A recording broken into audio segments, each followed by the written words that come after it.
Hey yo, what's up, Wrestling Maverick? Strap in tight because you just stormed the gates of VK Punk Wrestling. You're soon to be recognized. Undisputed King of Pro Wrestling Chaos, where the action's hotter than a Hell in a Cell inferno and the energy is crazier than a ladder match gone rogue. I am your fearless leader, Vin C. Punk, the maestro of madness, here to take you on a wild ride through the bone rattling slams, cutthroat promos, and raw, untamed passion that make pro wrestling the greatest spectacle in the universe. Tonight, we're diving headfirst into this week's Friday Night SmackDown with our classic Yay Boo breakdown. And let me warn you, this one is a banger, folks. Let me tell you, we're going to go through it all here on VK Punk Wrestling because it's not just a channel, it's the pulse pounding heart of the VK Punk Wrestling Legion, and you're right in the thick of it. If your adrenaline is spiking like you just ducked a chair shot from Triple H, crush that thumbs up button, smash that subscribe button, and pound the bell icon to stay locked into every earth-shaking moment. If you want to turn up the heat even higher, chase us down on X, Facebook, and TikTok for exclusive clips, scorching hot takes, and behind-the-scenes insanity that'll keep you fired up all week long. If you're ready to join the inner circle of this uprising, you can stalk me personally, Vin C. Punk, across all those platforms as well. VK Punk Wrestling, we the ones for wrestling content. And of course, before we get into the action tonight, we have to give a massive shout out to our partners at Capco Championship Belts, man. They craft titles, hardware so epic it would make The Rock jealous. These aren't just belts, they're legendary works of art from spot on WWE replicas, IWGP replicas, a whole bunch of amazing stuff. We have titles lined up all over that are from Capco Championship Belts. They made our channel championship, which is just off camera, unfortunately. I've showed it on air before. It's on the TikToks and stuff. Go check it out if you want to check it out. But their belts are custom. I mean, they make custom creations that tell your story like a main event storyline. Their belt wizard, Abdul, is the Randy Savage of craftsmanship, delivering pure perfection with every stitch and shine. Check out the sneak peeks on our social of all the stuff that we have by them. It's a straight up game changer. Capco also brings the heat with gear that'll have you walking out to your own WrestleMania entrance music, tees, hoodies, masks, hats, all dripping with championship swagger. Head over to www.capgointernational.com to scope out their Unreal collection and drop Vin's Got Your Back or VK Punk's Got Your Back in their contact form for that VIP red carpet treatment. Capco's gear slaps harder than a CM Punk GTS. Jump in the ring now and grab yours. Woo! Thanks, Capco. Okay, so let's get into the ring and kick off this Friday Night SmackDown with our Yay Boo review. This show kicks off with a slick recap of Saturday night's main event from last week, spotlighting Cena, Truth, Rhodes, Paul, Uso. Classic WWE hype to get the blood pumping. Right after that, Joe Tessitore runs down the card as stars like Cody Rhodes and Bianca Belair strut into the arena. Bianca in her hometown of Knoxville gets a hero's welcome and just goes straight to the ring, hugging her mom and dad in the crowd like she's the prodigal daughter returning to slay. The fans are losing it. Raucus doesn't even cover it. She's set to sing with Tennessee, but psych, she makes them sing. She doesn't sing along with them. She calls them her safe space, and after eating some big L's lately, she really needed to come home and be in her safe space. She welcomes Knoxville to the SmackDown, but Naomi crashes her party, man, begging for forgiveness over her beef with Jade Cargill. Naomi spins some weird tale about her visiting Bianca's parents' house in Knoxville and flipping through photo albums, but Bianca's folks are like in the crowd. Why even put the camera on them if they don't know the story, guys? Tighten up. Bianca lays down the law, however, warning Naomi that what she did to Jade is nothing compared to the beatdown she'll get if she does not back off. Naomi throws some shade, but here comes Jade Cargill storming to the ring like a human hurricane and planting a pump kick on Naomi that sends her flying through the ropes.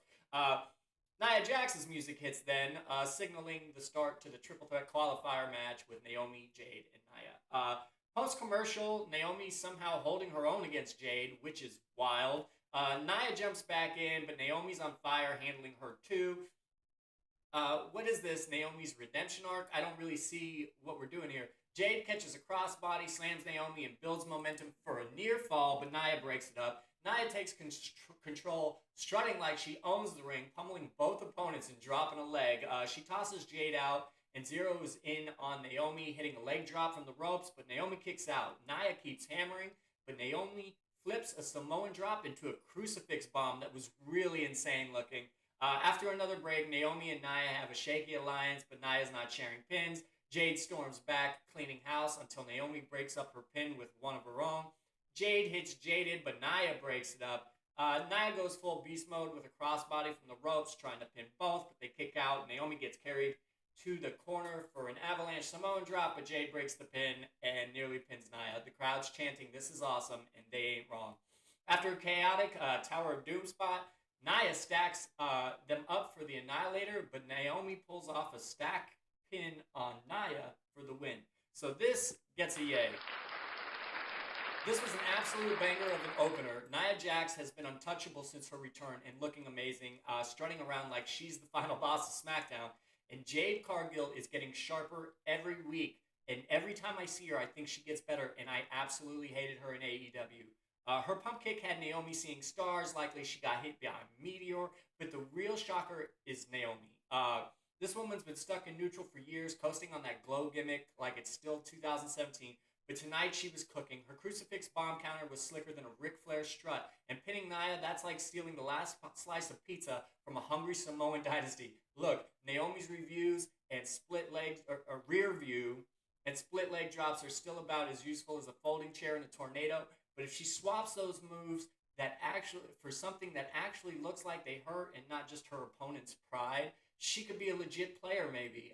This match was a roller coaster. Every near fall had me thinking it could go anyway, like a Royal Rumble Final Four. Naomi winning a Money in the Bank qualifier isn't a total shock, but her performance was the real plot twist. I'm not sold on her grabbing the briefcase yet. She'd probably try to bedazzle it first or whatever, but if she keeps this fire, she's got my attention.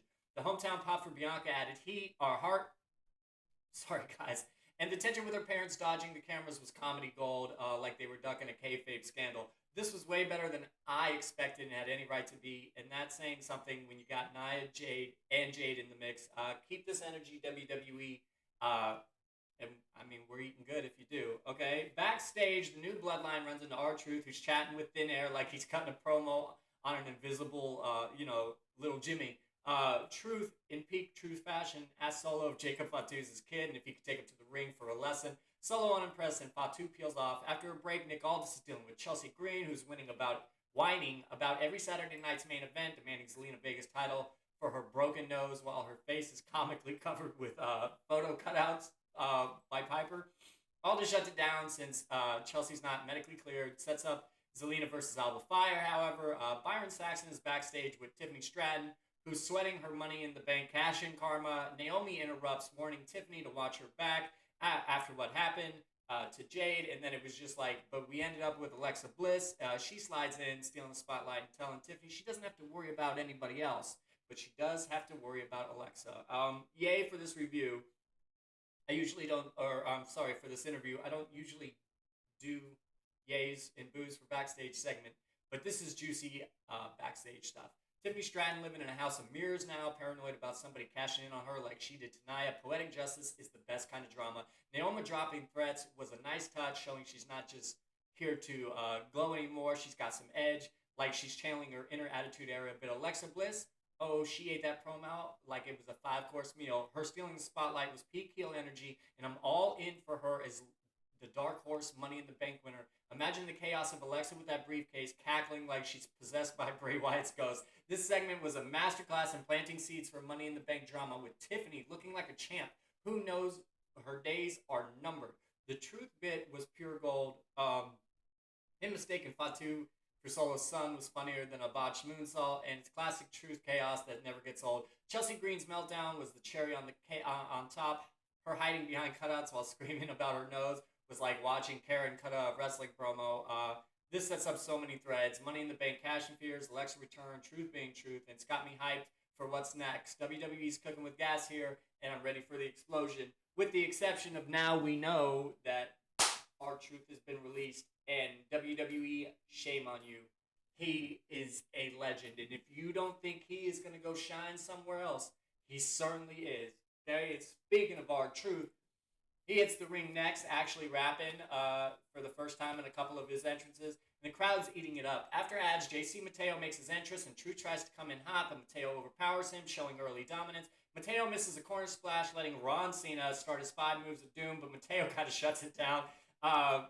He can't live Mateo for an AA. Mateo capitalizes with a tour of the islands for the win. Post-match, Solo orders more punishment, but Jimmy Uso's music hits, and Solo's about to spike Truth. Jimmy runs out with a chair, but Mateo attacks him from behind, botching Solo's plan to recruit Jimmy back into the bloodline. So this definitely gets a yay, because this was storytelling done right. JC Mateo squashing R-Truth was exactly what it needed. Quick, brutal, and establishing Mateo as a new monster in the Bloodline saga. Truth getting his licks in with the 5-knuckle shovel was all nostalgia pop, man, and very amazing. But let's be real, he was out here moving like he's still trying to figure out what's up. The real meat here is the Bloodline drama. Solo Sikoa has been stuck in a rut overshadowed by Jacob Fatu's meteoric rise, but this angle with Mateo and Jimmy Uso is breathing new life into his story. Solo's desperate to hold on to his tribal chief vibes, but it's like watching a guy try to herd cats in a thunderstorm. Fatu is outshining him, and now Mateo is probably going to steal the spotlight too. The chair spot with Jimmy was a perfect swerve. Solo's plan to woo his cousin back blew up faster than a bad Hell in a Cell spot. I'm loving how they're weaving Mateo into this, making him a wild card who could either prop Solo up or bury him deeper. Solo's character work is criminally underrated. He's got that quiet menace like a volcano about to erupt, and I'm here for it, man. He's so good. This wasn't just a squash match. It was a chapter in a saga that's finally getting juicy again. My only gripe, they gotta stop teasing Tongan's return. Like, where, I mean, they're not really teasing it, but where are the Tongans gonna fit in when they do return?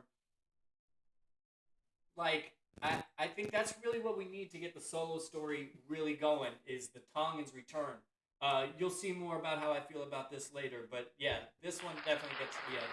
Okay, so next, the Street Profits hit the ring, not dressed to wrestle, signaling for a promo, of course. Montez Ford calls the SmackDown's tag division the best, but insists they are still the gorillas of this situation. Dawkins name drops the Wyatts, which feels like tempting fate to me, and of course it would be. Fraxium interrupts, claiming they got screwed out of their fair title shot last week. The Profits clap back, saying they had it won.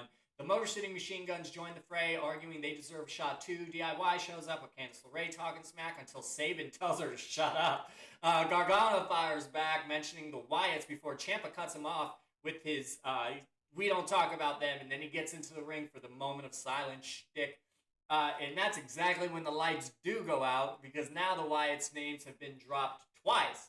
The Wyatt 6 Wreck Shop. Rowan flattens the Motor City Machine Guns. Loomis takes out like 3 guys. Nikki Cross targets Candice, who was actually yeeted in front of by Ciampa.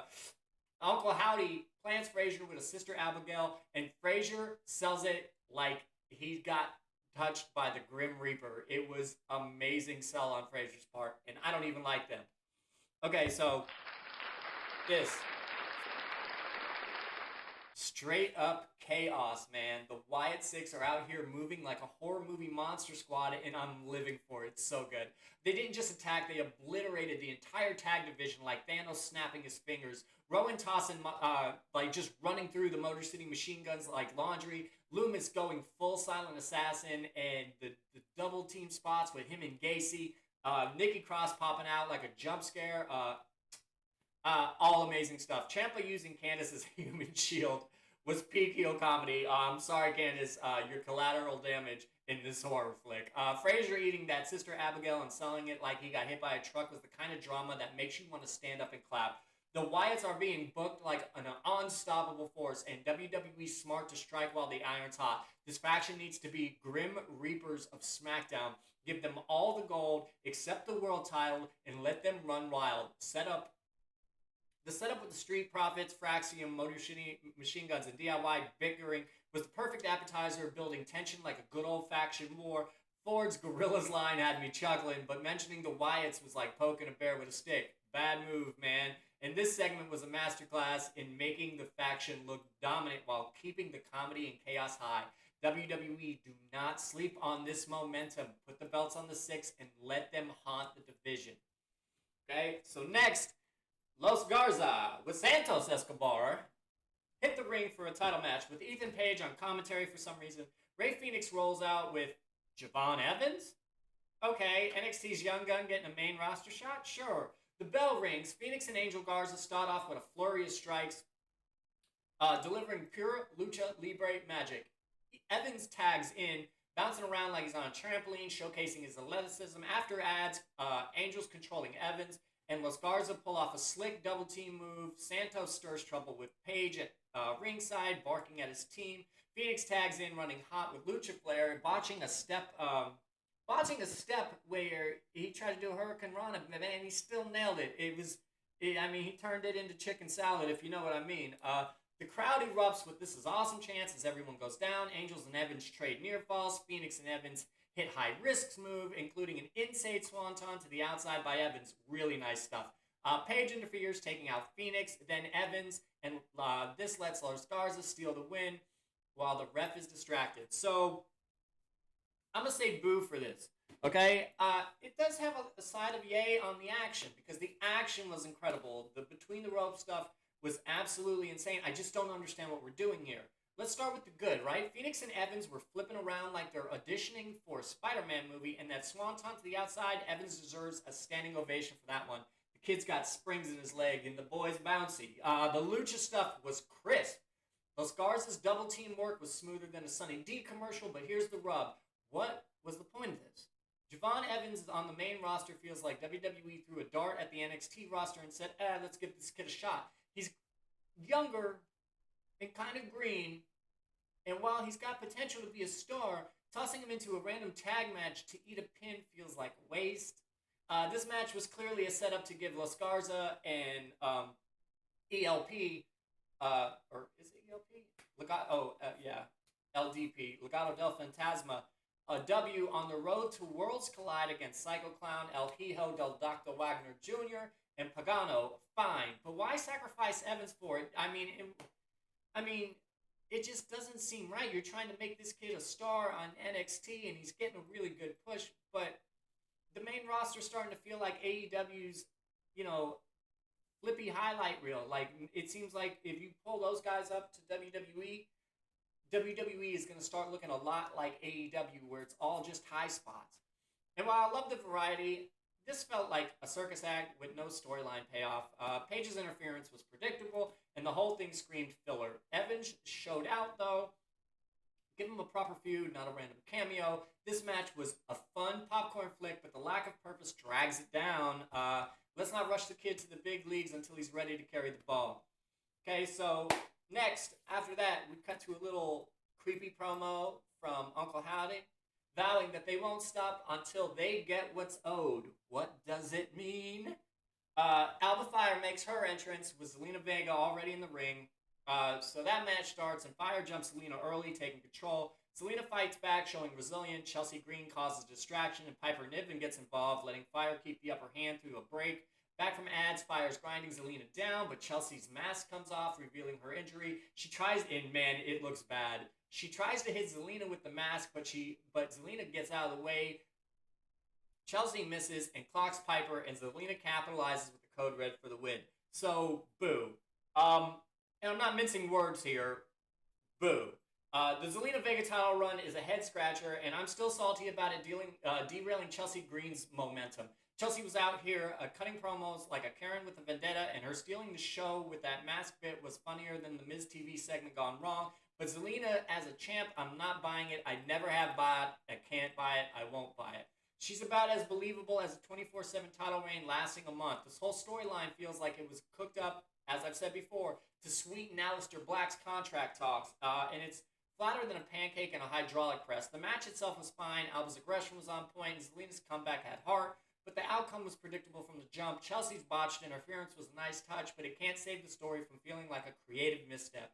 Chelsea Green was building something special, and yanking the rug out from under her for Zelina's random title run is like swapping out a main event for a pre-show battle royal. WWE, you had a good thing going. Bring back Chelsea's chaos and give Zelina a storyline that actually makes sense. So, boo for all of that. Okay, so next, Damian Priest. Woo! I hit my microphone there. Okay, backstage, Miz and Carmelo Hayes are bickering, with Miz claiming he's taking Black's Black Mask as a sacrifice to boost Mello, who insists that he is self-made. The tension's thicker than a bloodline family meeting. Julia cuts a pre-recorded promo vowing to dominate like always, then runs into Zelina backstage, hinting at a title challenge. In the arena, Damian Priest gets a huge pop during his entrance, recapping his year-long feud with Drew McIntyre, but calling it done. He wants Jacob Fatu for the U.S. title, and then Fatu's music hits once Damian's kind of already walking back up the ramp, right? Oh my goodness. And they do like, it's like a respectful stare down, and they just break away from each other. We go into ad break, and after that, Carmelo Hayes and Andrade are in the ring for the triple threat Money in the Bank qualifier with Fatu. It's chaos from the start, with everyone trading shots. Fatu gets hot, but Miz interferes, targeting him. Andrade and Mello keep the pace frantic. Fatu crashes through the barricade after a missed hip attack. Mello and Andrade trade near falls, and Fatu returning for a Spanish fly and a swanton. But Andrade breaks the pin. Solo and JC Mateo show up, causing distraction. Jimmy Uso takes out Solo, and Mateo letting Andrade hit the finisher on Mello for the win. Post-match, the new Bloodline, of course, are arguing, but this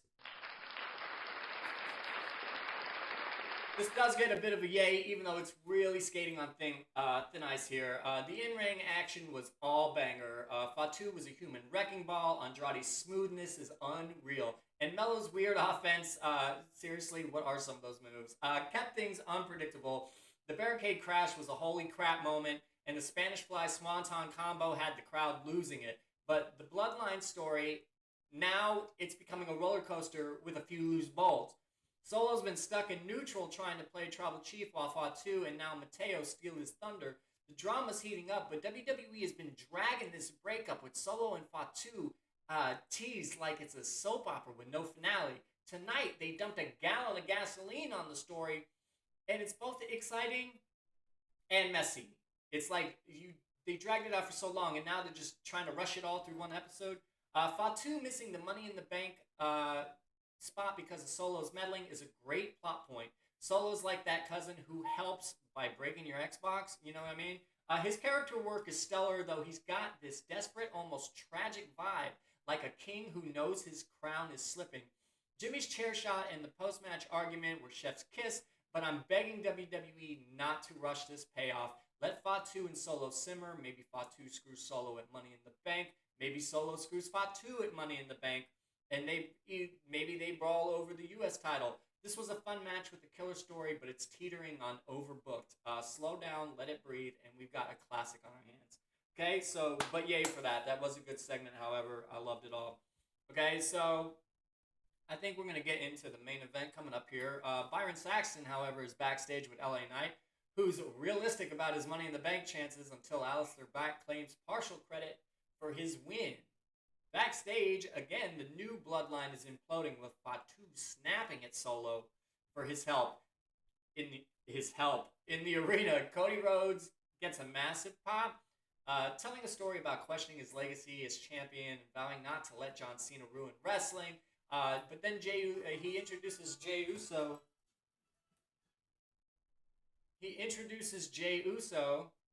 And his music hits, but Cena interrupts very shortly after that. Jey Uso's going to go hit the music again, and Cena shut it down.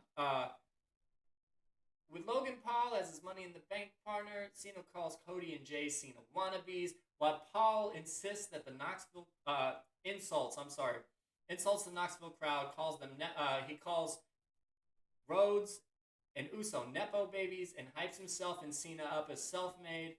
Cody fires back with a Peacemaker jab. You gonna go polish his Peacemaker? LOL. This sparks the tension that's needed, and Cena and Paul kind of rush, and Cody and Jey clear them out. So we are also going to give this one a yay, but it is not without flaws. Logan Paul on the mic was surprisingly good considering how he's been lately. He was cocky, smarmy, and got under the crowd's skin like a true heel. Calling Cody and Jey nepo babies while puffing up Cena was a great touch. Paul's out here acting like he's the love child of Vince McMahon and a TikTok algorithm. Cena's rundown was solid, but Cody and Jay got shortchanged on mic time, which made the segment feel kind of lopsided. Like a tag match where one team's stuck in the corner. I mean, the Peacemaker jab was comedy gold. Cody's out here throwing shade like he's got a PhD in sass. The final standoff was hot, with Cody and Jay standing tall, but Cena and Paul looked a bit weak. Like really weak, as a matter of fact.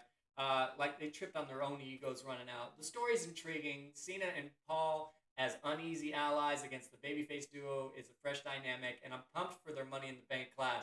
But then the pacing is kind of off. It felt like they crammed 10-minute story into 5.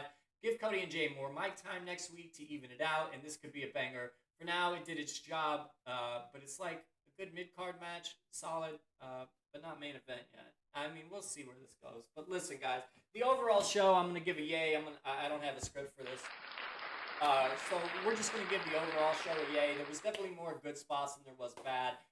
Even though a lot of the good spots had their own like flaws and inconsistencies in them, or overcrowding or overbooking. The show was still entertaining. It was still fun to watch. I'm not gonna give the whole show a boo. I'm gonna give it a yay, and it was a very good night. I had fun watching it. I could call most of the spots. I knew Solo was going to come out, and I said that to the person I was watching with. I was like, Solo's going to come out to try to help Fatu, but he's going to screw things up for Fatu, and Fatu's going to be mad about it. But all in all, a good show. It was entertaining, even if some things didn't add up. All right, VK Punk Legion. Let's get real for a second. Life can throw you into a cage match with no referee, guys. Work stress, family chaos, or those inner demons hitting harder than a Kevin Owens pop-up powerbomb. But listen up, guys. You're built tougher than a steel chair and stronger than a Goldberg spear. Mental health struggles are just another heel trying to get the 3 count on you. You don't need to be John Cena to fight back. Just take it one move, one moment, one breath at a time. Tag in your crew. Open up to someone you can trust, or step into the spotlight and remind the world that you are still in this fight. This community here at VK Punk Wrestling, we're your hype squad, roaring louder than a sold-out arena as you climb the ropes for your comeback. Your story is the main event, and every time you keep pushing, the crowd's going to lose it like it's a Royal Rumble win. Keep battling, keep shining, and know that VK Punk is always in your corner. We understand what it's like, and we're here to help out anybody who needs help. So that's it, Wrestling Rebels. You guys, woo!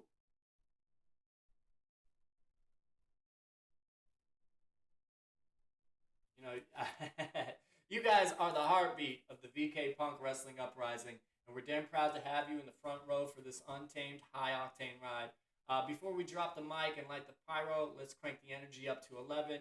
Drop your boldest Raw predictions, your spiciest, like Saturday Night event takes, just pure, unfiltered wrestling passion, and leave some noise in the comments. Let's make this place roar louder than a Shawn Michaels super kick. Demolish that subscribe button, however, and share this with your wrestling posse to spread the VK Punk revolution and grow the VK Punk Legion.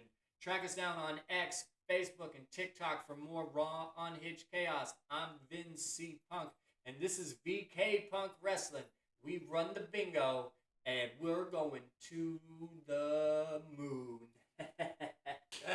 VK Punk Wrestling, we the ones for wrestling content. Stay fierce, stay unstoppable, chin up, tits out, and deuces, oozes.